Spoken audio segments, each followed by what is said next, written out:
Diantar tadi gue sama temen. Oh, sorry deh bang kalau gitu. Iya, slow. Mendadak Dukun Part 2. Setelah geng 4G, Robi, Dot, Peot, dan Kona, bersama Pak Rungkat tiba di rumah Pak RT. Sebelum nonton lebih lanjut, mohon subscribe dulu channel ini teman-teman dan tolong tonton sampai akhir agar tidak terjadi kesalahpahaman. Suasana mendadak berubah penuh emosi. Tidak ada yang menyangka apa yang akan terjadi berikutnya. Pak Rungkat tiba-tiba menangis. Tangisannya tidak seperti biasanya. Ada perasaan, syok, dan bingung yang bercampur aduk dalam dirinya. Geng 4G saling pandang. Robi, sebagai yang paling vokal di antara mereka, mencoba bertanya, Pak Rungkat kenapa nangis? Ada apa sih? Ini rumah Pak RT kan? Namun Pak Rungkat tidak menjawab. Air matanya terus mengalir. Bahkan saat sosok Pak RT muncul di depan pintu, tersenyum santai. Seolah tidak ada yang aneh. Loh, rame-rame di depan rumah saya? Ada apa ini? Sapanya ringan. Pak Rungkat langsung terpaku. Pak RT, Pak masih hidup? Katanya dengan suara bergetar, matanya memandang penuh keterkejutan. Pak RT tertawa kecil. Ya jelas hidup, Pak Rungkat. Emangnya saya, kelahitan kayak orang yang odar tiada kendanya. Pak Rungkat tidak tahu harus merespons apa. Di dalam hatinya, ia masih sulit percaya. Ia yakin betul pernah mendengar kabar bahwa Pak RT telah tiada. Melihat kebingungan mereka, Pak RT akhirnya mempersilakan semua masuk ke rumah. Ia menyuguhkan teh manis dan mulai menjelaskan bagaimana ia tiba-tiba dicap sebagai dukun oleh warga. Begini ceritanya, ujar Pak RT sambil menuangkan teh. Beberapa waktu lalu, ada acara di kampung ini, terus salah satu warga kesurupan. Semua orang panik. Mereka manggil saya, katanya cuma buat bantu tenangin situasi.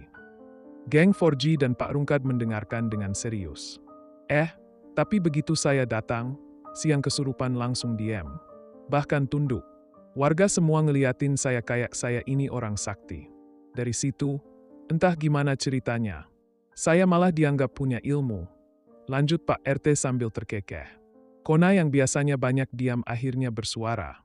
Wah, jadi Pak RT sekarang dukun, dong. Pak RT mengangkat alis. Dukun? Bukan begitu juga, Kona. Saya nggak pernah merasa jadi dukun. Tapi ya, warga terlanjur percaya. Pak Rungkat tidak bisa menerima cerita itu begitu saja. Ia menggebrak meja dengan penuh emosi. Pak RT, ini nggak benar. Kita ini orang yang berpegang pada kebenaran. Jadi dukun itu dosa. Tahu, nggak bisa dibiarkan. Namun sebelum Pak Rungkat melanjutkan, Pak RT memotongnya dengan santai. Tapi daripada Bapak cuma marah-marah di rumah, gimana kalau Bapak jadi asisten saya aja? Semua terdiam.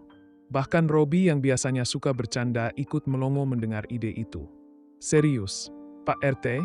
Tanya Peot dengan nada skeptis. Pak RT hanya mengangguk sambil tersenyum. Kenapa enggak? Hitung-hitung bantu-bantu. Pak Rungkat tidak langsung menjawab. Ia terdiam, tampak mempertimbangkan tawaran itu.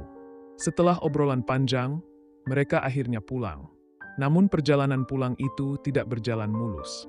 Peot, yang tampak kesal, meledak dengan protesnya. Pak, masa ayah saya jadi asisten dukun? Malu-maluin. Tahu nggak? Katanya dengan suara meninggi. Pak Rungkat hanya menghela napas panjang. Dagangan nasi goreng kita aja sepi. Peot, aku di rumah terus, bosan. Kalau ada yang baru, kenapa nggak dicoba? Mendengar itu, Robi tiba-tiba mendapat.